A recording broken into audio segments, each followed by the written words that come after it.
Tēnā koutou, tēnā koutou, tēnā koutou katoa. Nā mihi nui kia koutou katoa. Tukua te wairua kia rere ki ngā taumata. Hai arahi i a tātou mahi. Me tā tātou whai i ngā tikanga a rata mā. Kia mau kia ita. Kia kore i ai i ngaro. Kia pupuri, kia whakamau, kia tina, hui e, taki e. Welcome to everyone here. Warm greetings to guide us in our work as well as in our pursuit of our ancestral traditions. Take hold and preserve this moment. Ensure it is never lost. Hold fast, secure it, draw together and affirm. Kia ora koutou, my name is Stu McGregor and I'm the chair for today's webinar on mass media decolonisation and racism in Aotearoa. This is presented by Ray and Mitzi Nairn and Tim McCreanor. We are supported by Martin as our moderator and Dan our technician, without whom we would be floundering a bit, so I thank you very much for that in the background. I met Ray, Mitzi and Tim a few years ago when I joined a group called Tāmaki Treaty Workers, which is a small group of Pakeha and Tauiwi who are committed to promoting Te Tiriti or Waitangi as fundamental to our identity in Aotearoa and importantly fundamental to our functioning as a nation. I found it a privilege to be sitting in the same room as these people as they have shared from their vast wisdom and experience in this area. We want to have a Q&A towards the end, so bring your questions and thoughts and links to us by typing them in the chat window, please. If you've just joined us, this webinar is presented by Ray and Mitzi Nairn and Tim McCreanor on mass media decolonisation and racism in Aotearoa. So now I'll hand the proceedings over to them to lead us in a chat about these important issues, and I look forward to what they have to share with us today. Thank you. Kia ora, Stu. Thank you very much for that introduction. We're talking about mass media, so we want to talk about talk right at the beginning, because talk is the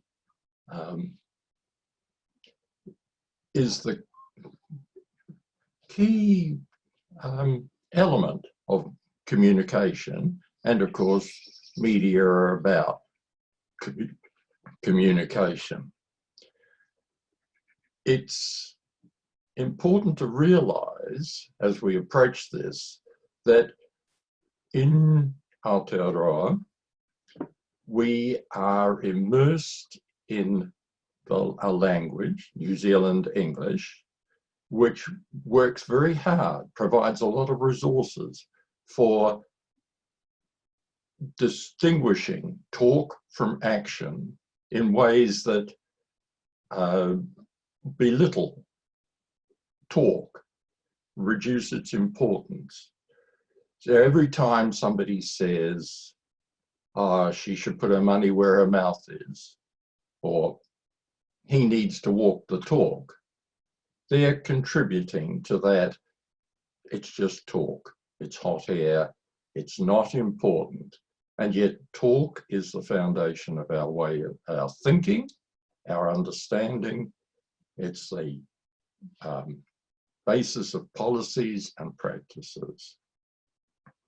And this belittling of talk, this masking of its role and importance, is a cultural phenomenon. Whether it's English, British, or European, it's a cultural phenomenon and it's not shared by other cultures. To take a simple example, Māori have several whakatauki that emphasize the importance of talk. In translation, one of them says, the wooden spear can be parried and fly wide. The spoken spear strikes home and stands. It's a stark contrast to the sticks and stones will break my bones, but names will never hurt me. Tim, perhaps you could pick up on some of the patterns of the talk. Sure. Tēnā koutou katoa. Tim McCreanor, Pākehā researcher at Whairiki Research Group in Massey University in Auckland. I've been working with Ray for a number of years, and we have drawn together large databases of Pākehā talk from many different spheres, including just public political talk, media sources, interviews with doctors, nursing, education, and studied these bodies of discourse. And yeah, as Ray has prompted me, basically we see as Pākehā people talk about Māori and Māori Pākehā relations, a series of patterns, and in fact the talk somewhat constrained by those patterns in ways that negate and marginalise and denigrate Māori people.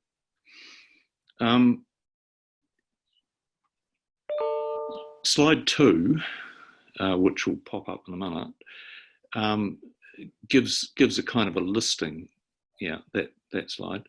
A listing, particularly down the left-hand side, of what we refer to as themes that run through Pākehā talk, and then the middle column is about effects or impacts of the use of those kinds of themes. The slide will be available in subsequent in other forms later on, so perhaps we can just flick it off now. But really, the issue is that there are a shortish list of thematic resources that we as Pākehā people draw on as we speak about Māori and Māori Pākehā relations. And I'll pick out just a few of them, because one of the things is that we all hear these in various ways. We may not necessarily identify them straight off, but I'll pick out a few from that list just to elaborate on a wee bit. So probably the most important one is a theme that, kind of by silence and omission, creates a sense of Pākehā as the norm. So what we're talking about here is the sense that there is, a naturalisation of notions that Pākehā society is just, it is right, it is efficient, and that mass media are true and unbiased. Most of us know in our hearts that these things are kind of ideological or only partial in their accounting for what we see and hear, but it's very hard to escape that profound sense that Pākehā are the norm against which all others are kind of assessed or measured or judged. So, yeah. Could I just, one of the things that's particularly important to appreciate when you consider media is that there are times when these themes and patterns are very, their use is very clear, as for example when the media went ballistic with Don Brash's Aotearoa speech. These themes were way up front, but most of the time they are just quietly there, taking for granted that New Zealand could never be any other way than it is. Mm-hmm.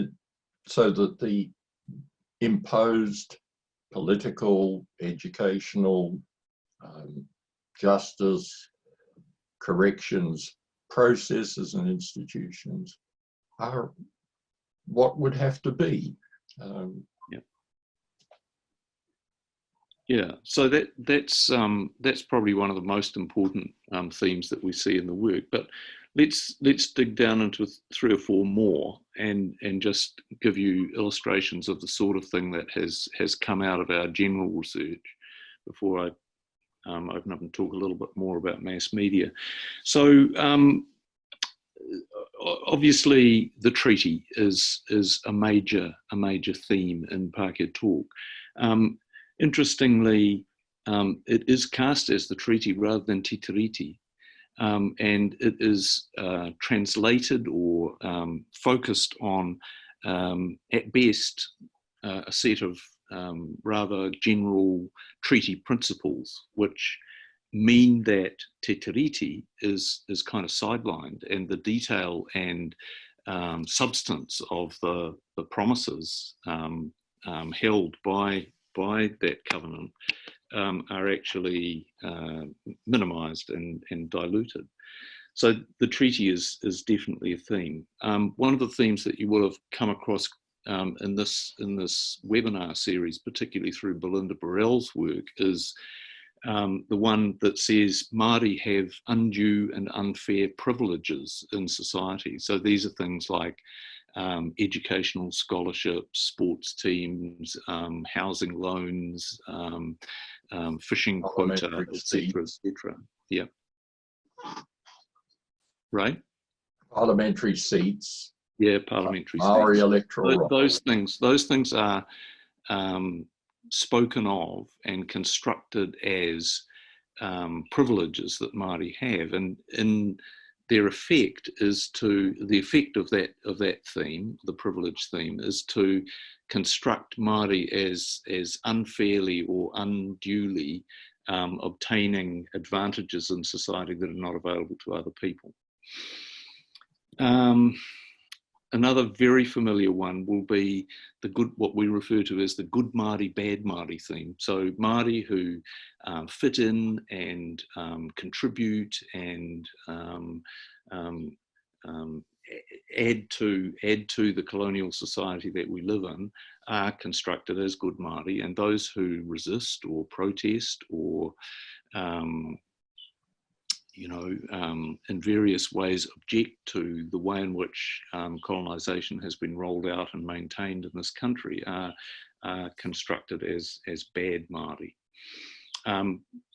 The obvious advantage to the colonial regime is that the Māori voice is split, and the question can then be asked, oh, well, if so-and-so can get along and live with the way we do things here, what's wrong with you? Why are you raising up these challenges and difficulties and continually objecting? So yeah, that's a powerful device.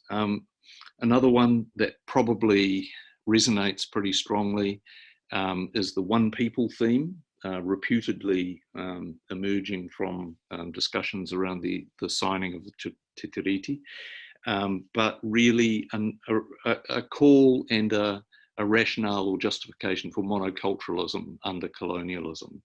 And so, yeah, those are typical examples of the themes that we see running through Pākehā Talk. And there are about a dozen or more of them, and you can read about them in more detail in various publications, particularly those on the Treaty Resource Centre workshop. But the connection, I suppose, to mass media, and Ray's hinted at it already, is that these themes combine into what we have long referred to as a standard story. So it's a story that justifies and rationalises and explains Pākehā domination of the nation as it is now, and as it has been since probably the middle 1860s, and in sharp contravention to the agreements of the Te Tiriti o Waitangi. And we see this standard story as really being a discourse of colonialism, really. It constantly harks back to and props up the naturalisation of the nation state as it is. In the middle to late 2000s, Ray and a group of researchers at Whāriki Research Group, including Belinda and Jenny Rankin, who you may have heard from as well, got involved, or got a Health Research Council grant to do a study of racism in the media, and basically studying a large corpus of media articles from news outlets gathered over a 6-month period.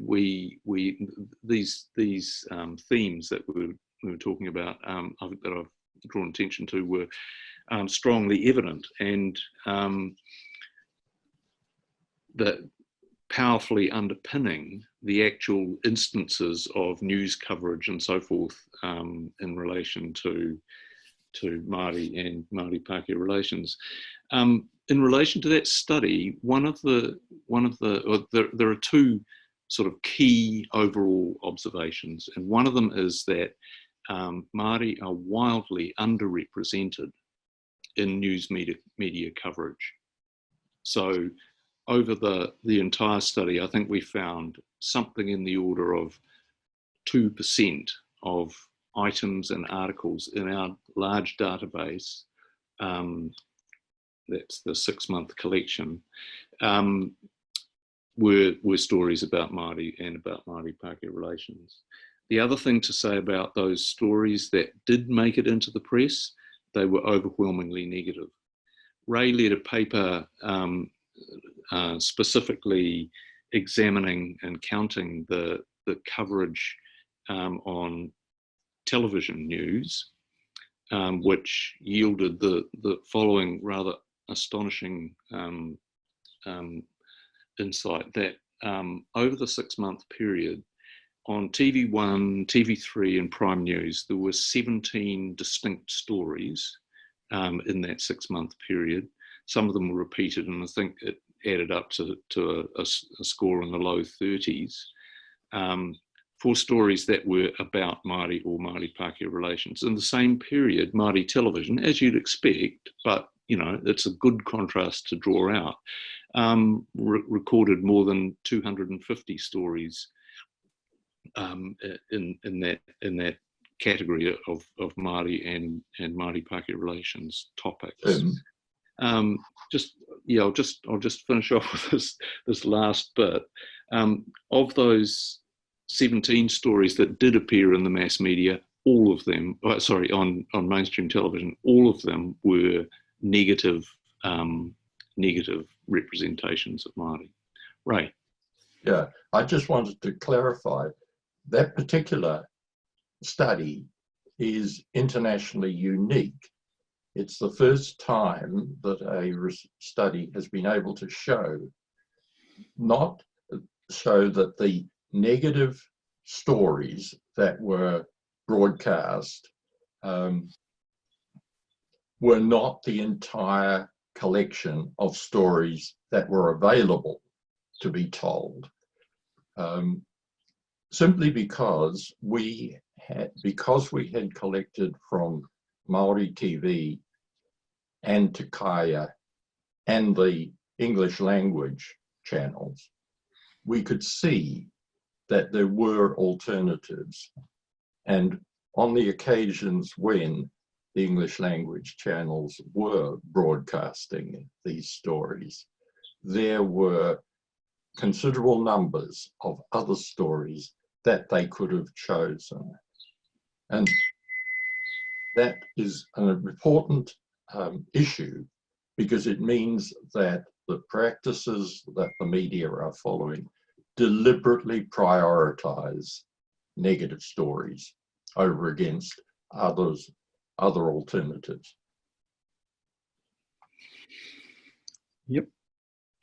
Okay, so that was really my little blurb, Ray. I think one conclusion that we came to in relation to particularly the media study was that its coverage of Māori and Māori issues represented a symbolic annihilation of Māori in the mass media, and that it certainly represented a systematic negation of depictions and portrayals of Māori. Yeah. So back to you, Ray. Yeah, and those are the effects. Last year I had to look at what is understood by hate speech, and one of the things about hate speech is that it's intended to diminish the standing of the person or people who are named or targeted or talked about. And it seems to me that the news coverage that we've discussed and over the years investigated and analysed fits that description of hate speech. It's disparaging, it pushes them aside, it denies their standing as people, due respect and ability to participate. And the thing about talk is that as it's repeated, as it's recycled, it gains authority because it becomes increasingly familiar. It becomes sort of, oh yeah, that's, oh, I've heard that several times before, so it must be right. And the other thing, which is perhaps particularly important to the third column of that slide, which we might as well have back on the screen, is that it the potency of the effects, that middle column, is enhanced by the absence of alternative ways of talking or seeing or understanding.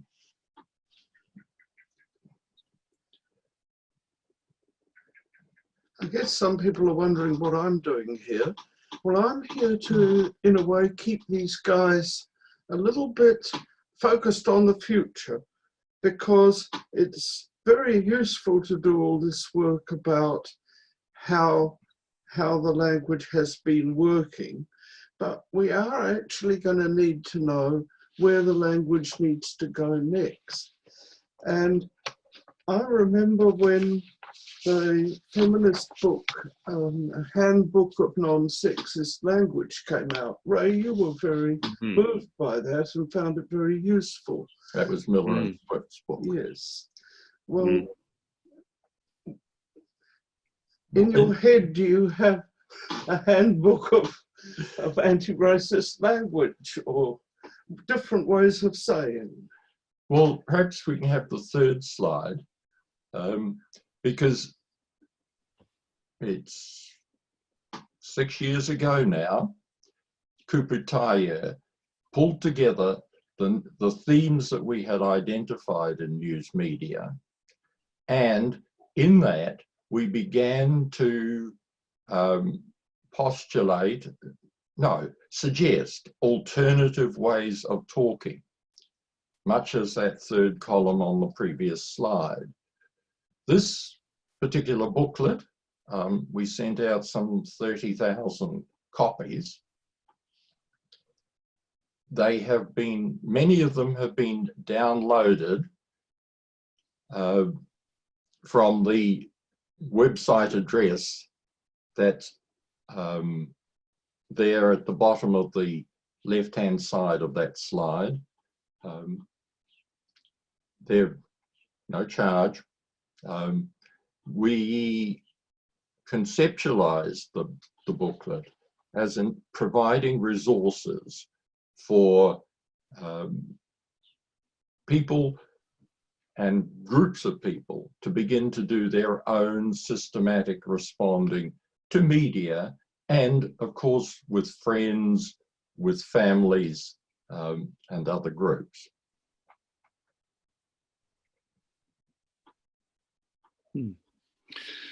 Kia ora. So just to pick up on both what both Ray and Mitzi have said, we are starting to, though we need more public engagement and more discussion and debate, we're starting to get a sense of what the alternatives might be. So, for example, in relation to that notion that Pakeha are the norm, an alternative way of framing the position in Pakeha in society in Aotearoa is to think of our role as one culture, that of one culture among many. An alternative to, denigrating Te Tiriti and reducing it to a set of three simplistic treaty principles is to honour Te Tiriti o Waitangi. Again, notions about Māori privilege, which we understand as working to conceal or mask Pākehā privilege, can be reshaped and reworked as a different set of understandings, a different set of reflections on the resources available to different groups in society. So, yeah, I mean, as Ray said at the outset, language is really, really important in the way in which we understand our worlds, and our understanding of the world is a position from which we can build resources that help us to constitute it differently, to remake it in terms of justice and in terms, in this instance, of Te Tiriti o Waitangi, in much the same way as the handbook on gendered speech helped to shift practice and consciousness over sexism.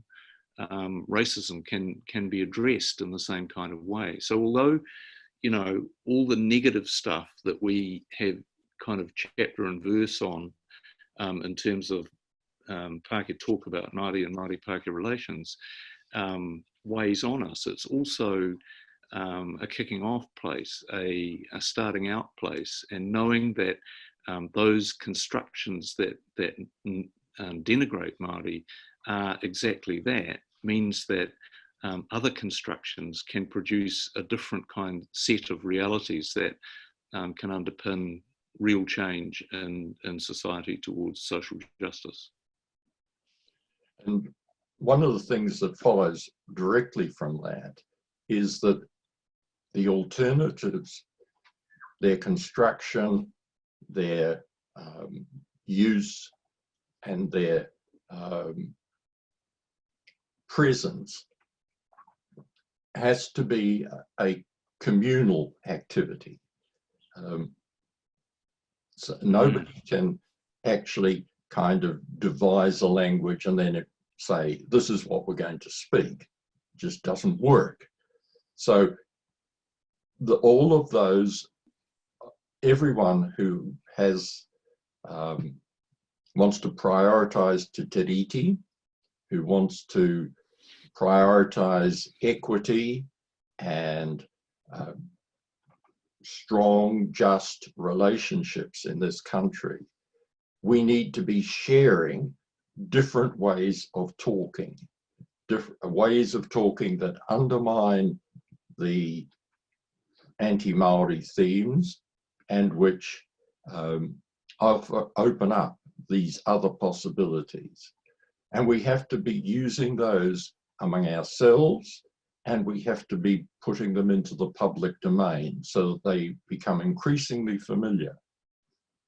There is no way, and the Māori whakatauki is very clear about this, there is no way that you can take back and eliminate racist ways of talking, of power-saturated ways of talking. You have to create alternatives that more people find preferable and valuable and useful. And that's something we have to do together. Kia ora. for me, a bright beacon in this particular struggle is the report Mātiki Mai, prepared by the Māori Constitutional Working Group, which, if I can, I mean, I'm doing it a great injustice, but it basically calls for,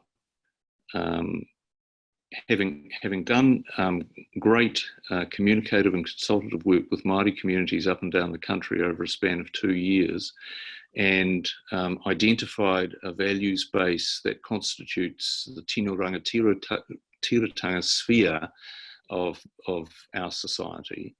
It calls Pākehā to collectivise and join in creating a just kaunatanga sphere, and the progress towards social justice will occur between those two settings in a relational sphere in which the two cultures, as it were, meet. So I think that one of the key things is the generosity of that call, in spite of all that's happened in colonisation, to have Pākehā come to the table as the kawanatanga partner. But before we do that, I think we absolutely need to have these kinds of discussions about who we are, about how we see the world, and about how powerfully we are who we are, to try to get us into the state, the condition where we can actually justly and fairly join the relational space for the positive development of the country as a whole. Kia Stu, I think we could probably move to a kind of question and answer or comment and response. Yeah, okay, thanks for what you guys have shared. Obviously, we're just scratching the tip of a very big iceberg in terms of the different discourse that's out there, what you guys have analysed and what you've observed. I guess one of the questions which I asked you before the webinar was, have you noticed any significant change since you did this research and put the booklets out there? Have you noticed any significant change in the way that this discourse is taking shape, and if so, where? Deep breath.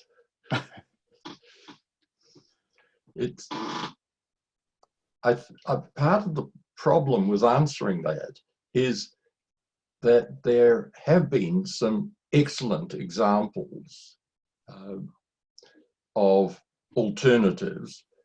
One of the ones that I particularly noticed was in The Listener a couple of weeks back, where the writer had used standard New Zealand English, but had focused it very clearly in a critical, decolonising way. And that meant that he was taking the cover off a lot of the Pākehā privilege, Pākehā domination, Pākehā definitions. And it seems quite likely that that would not have appeared a few years ago. But in terms of standard news presentations or newspaper articles, it's kind of difficult. What's your feeling, Tim?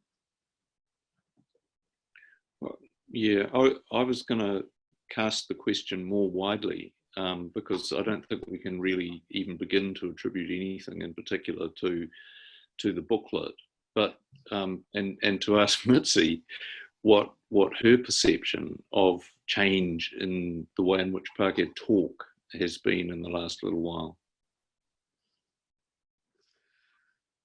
Well, I think there are some generational changes probably are most notable.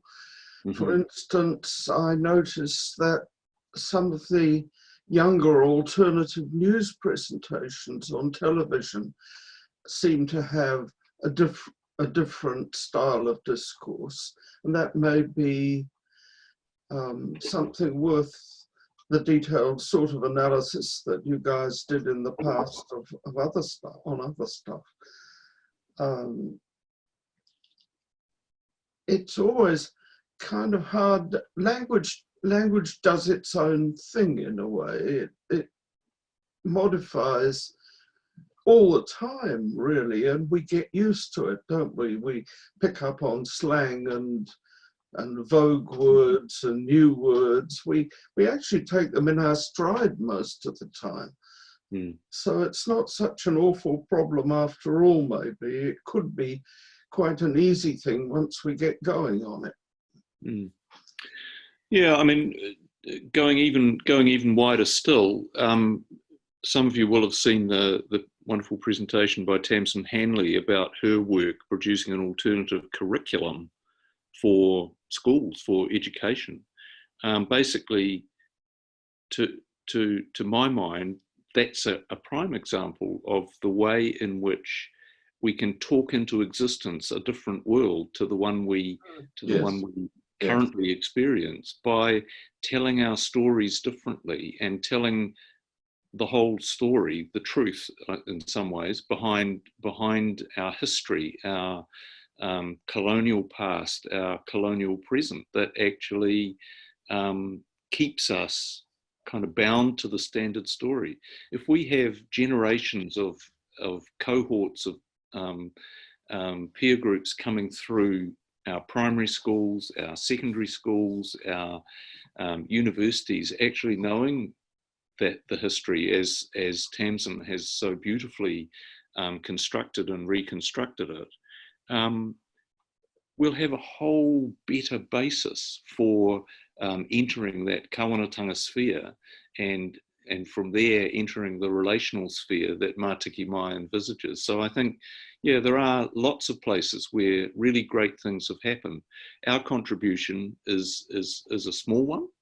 I think there are some stark examples and some useful tools associated with it. But I believe there is a social movement. I'm not saying we're on the road to paradise. I'm just saying things are going slightly differently from what they have in the past. And, you know, at both sort of practical media story level and more broadly still, there are some really great things happening. I've got a question here from Francis and Michael Nairn. They're asking, why does mainstream media omit Māori whakaaro on COVID discourse? They feel it's very white driven. Do you want to comment on that? It's consistent with the priority given to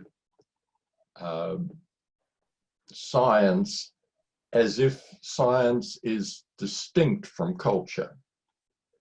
So it's emphasizing the biology, it's emphasizing the healthcare aspects, and it's putting it within the standard individual focused public health frame.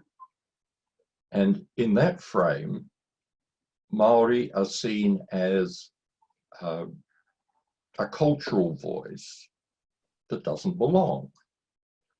And it's an example of the Pakeha as the norm, because we take science as if it were not cultural, that the priorities within science, its way of defining the situation, as if that were somehow apart from culture. We have this whiting out. Yeah.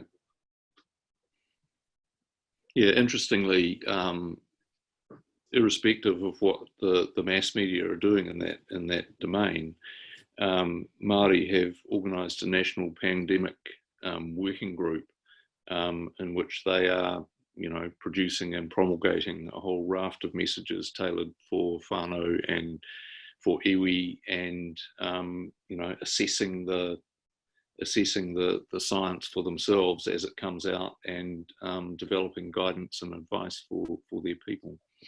So, if they so desired, the mass media could go to those websites, read those resources, and tell different stories, but they choose not to.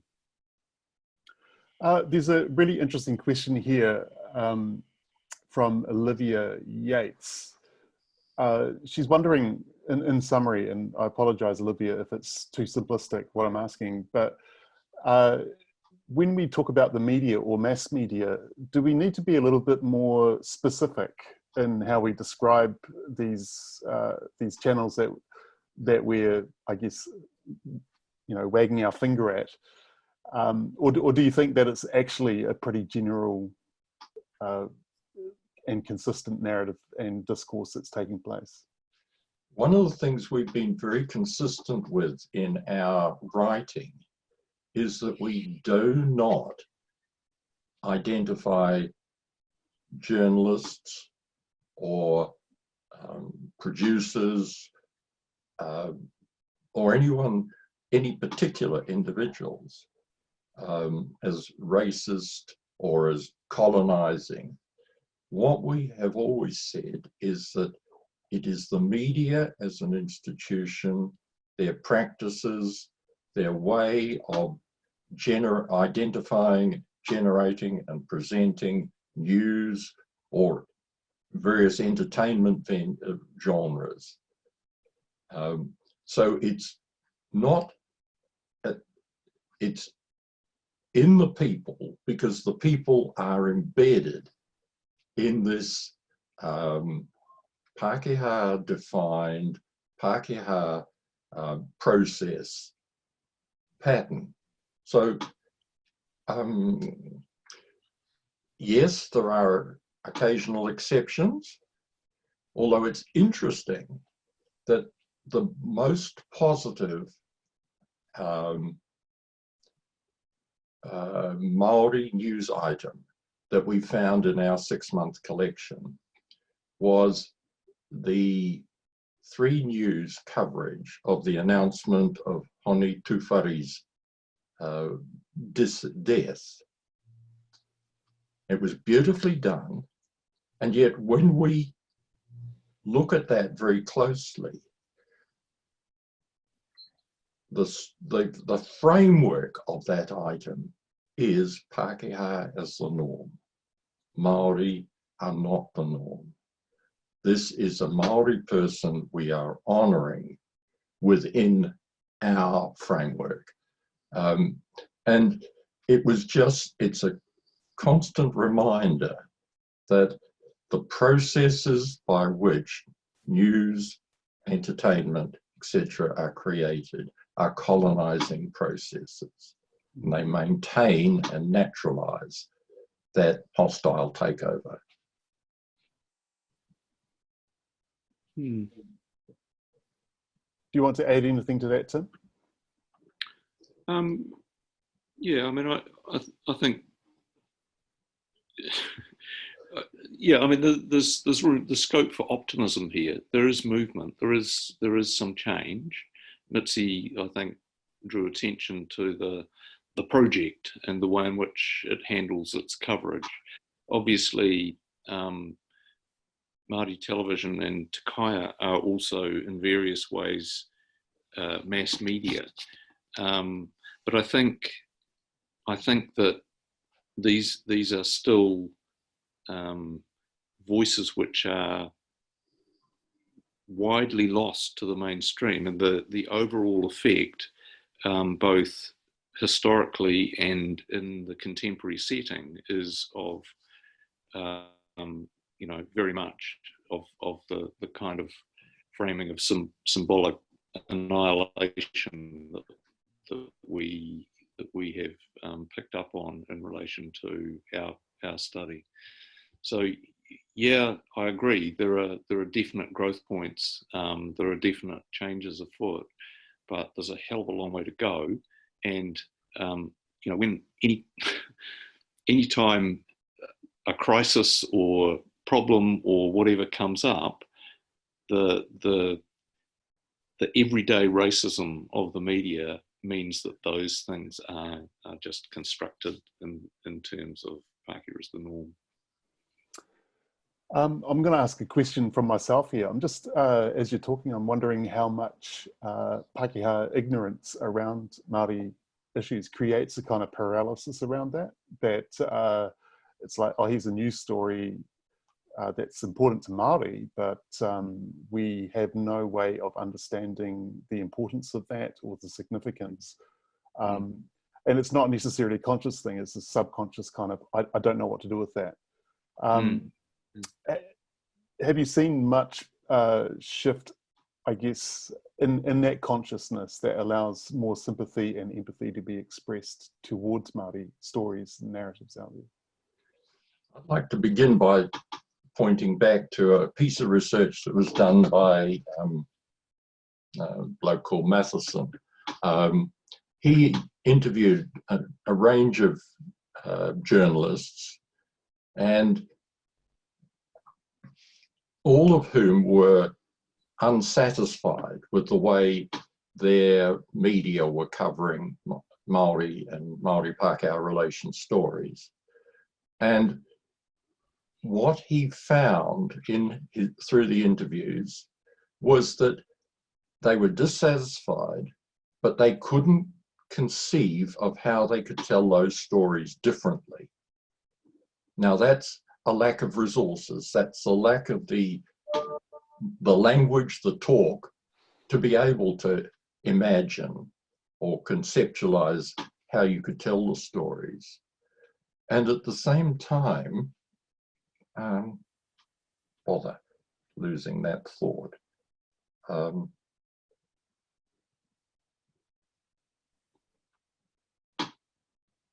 Well, while you're collecting that thought, it seems to tie in with another question from Quentin Abraham, who's asking, what would we need to do to get our house in order as Pakeha to have this conversation with tangata whenua? Because that seems to be a resourcing question. Yes. Yeah. Oh, that's right. Yeah, so, okay. Picking up on Quentin's question, Tim was outlining one of the things that we need to be doing, that is talking together, sharing alternative ways of conceptualizing.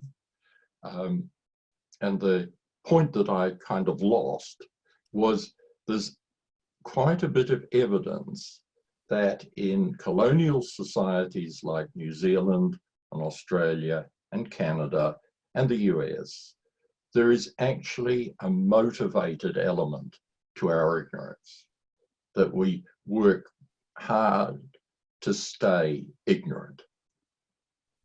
It's as if we recognize this is our get out of jail free card, that we durst not give up.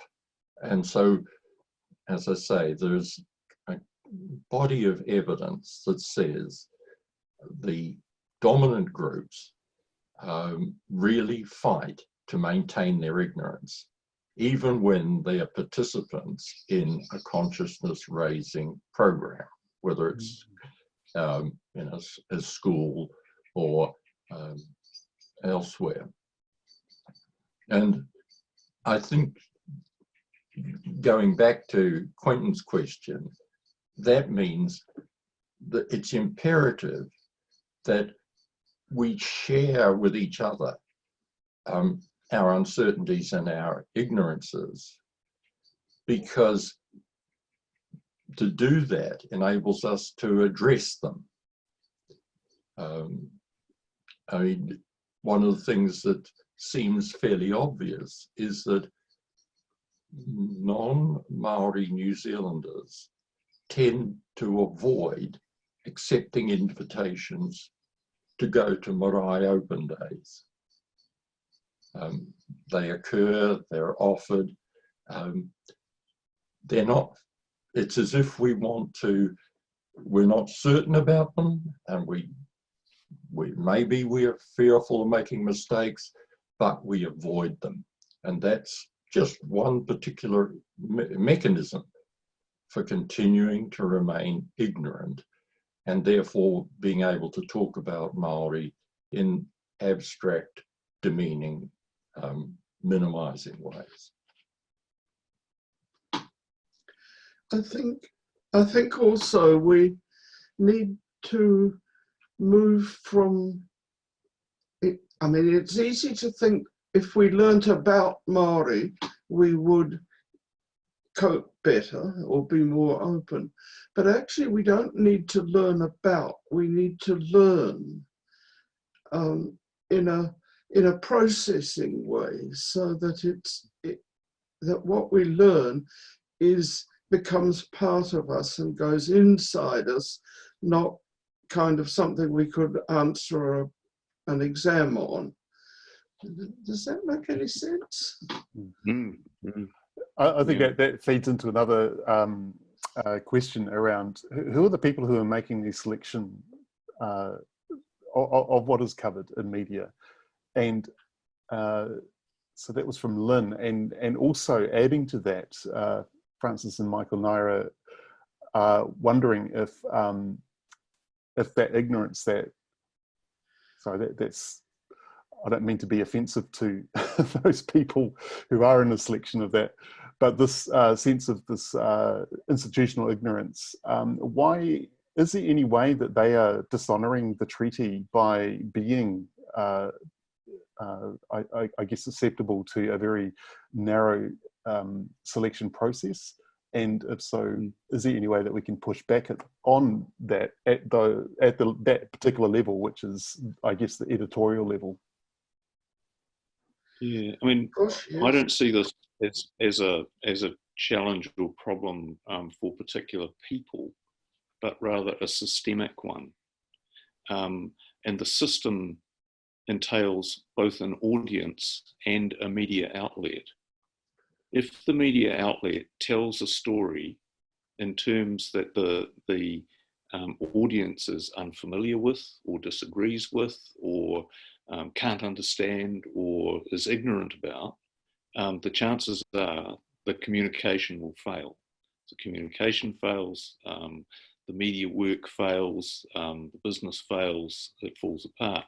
So there's this reciprocal relationship between audience and outlet that drives the adherence to the particular narrow set of themes that we have. And because we live in a colonial racist society, the audiences that are available are overwhelmingly bedded into that standard story of Māori Pākehā relations.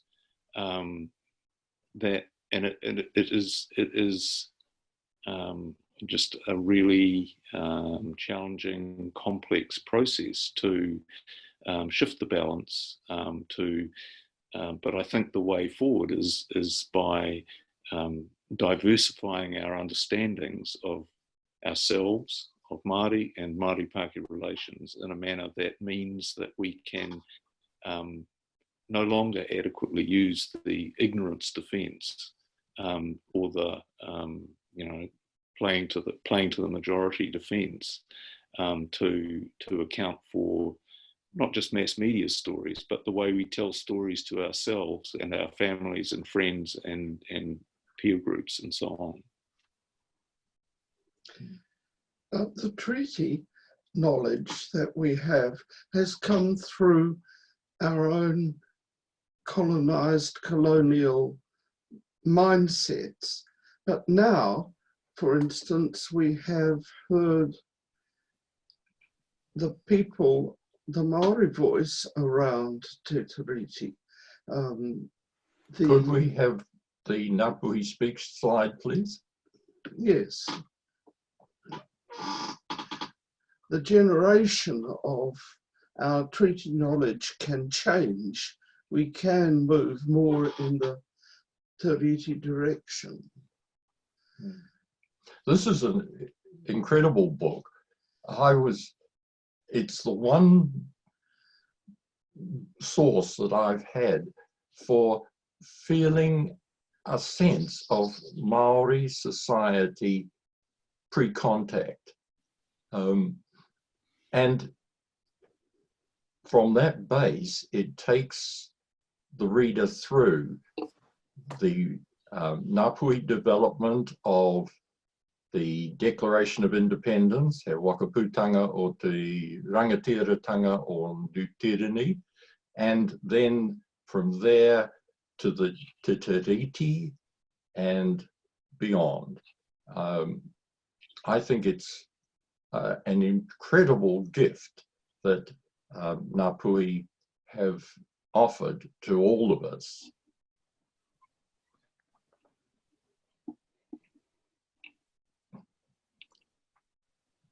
It's possible to find that book online as well through as a digital format. I myself downloaded it. I can't remember how much it was, about $20 or something. Well worth it, well worth the read, particularly in terms of just adjusting my own perspectives on Māori history, having grown up with the education system that I did. One of the things that really surprised me was how long it took me, as somebody working with language and critical analyses, to appreciate that prior to Ngāpuhi Speaks, for most of us, the only record we had was the record written by Crown agents. And whether it was the standard story as recorded by Buick back in the 1940s, I think it was, or the more recent ones that have gone into the archives in the Colonial Office. It was always Crown agents. We're nearing the end now. We've only got 6 minutes left. Do you have any sort of closing statements that you'd like to make to all the participants here? Do you want to? Well, I think language is something we all participate in, and we can all get our heads around modifying our language. It may feel a bit strange for a while, but we are on a learning curve if we get going. I think the other thing I'd like to say is Oliver Sutherland's recently put out his book, Justice and Race, which is a record of early anti-racism action around the justice system, the treatment of children and others. And one way of reading that, which is not the primary way, is to recognize it's a changing of language, because Oliver and Accord and the Nelson Action Committee on Race Relations were all operating with racism and institutional racism analyses. And the respondents, the ministers, the bureaucrats, church people, media, were yet to pick up on that way of understanding what was going on. So it's an example, it's a record of a time when that particular part of our language was very new and was a sore point with a lot of people. Tim. Yeah, sure. Look, just to return to Mātiki Mai, I can't recommend it strongly enough. I think that there's huge vision and wisdom and generosity in that document. It calls Pākehā to at least commence action within the kawanatanga sphere to bring it into the space where it can join the tino rangatiratanga sphere in a relational sphere. So I hope that what we've talked about today, the material about language, the material about the mass media, and the relationship between language and mass media coverage has made some tiny contribution to thinking about, you know, what we might need to do in that kawanatanga sphere in order to get to the place where we can fairly and justly interact and treat and relate to the Māori world and Māori communities and people. Kia ora tātou. Thanks. Thank you, everyone, actually, who participated in this webinar. Thank you for your thoughts and your interest, your questions. I'm sorry we didn't get to all of them. There were some huge questions that were being asked there, and hopefully there'll be places elsewhere where we can answer those questions more fully.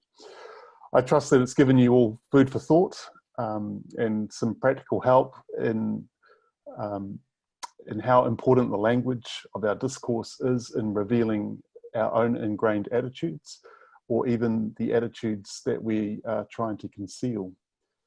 Thank you, Ray, Mitzi and Tim, for all your work in this area, to Martin for moderating, and to Dan for ensuring the smooth running of this webinar. You can engage more with us on our Facebook group, found at bit.ly/decol2020, bit.ly/decol2020. And you can also head over to stirnz.org to see some more webinars that are upcoming. You'll find links and other resources over there, particularly the booklet that we were showing you, alternatives to anti-Māori themes in news media. In the last few days, as the world has changed dramatically for us all in this lockdown space, I have been finding the following karakia extremely helpful, and it seems fitting to close the session with this. Once again, thank you everyone for your time. Hei karakia mō te wawa nei. Haere mai te manawa ora, haere mai te kaha, haere mai te whirikoka, ki ato te rangamari e.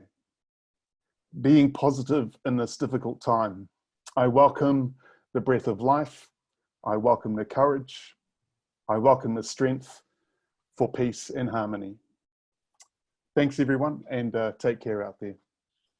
Kia ora.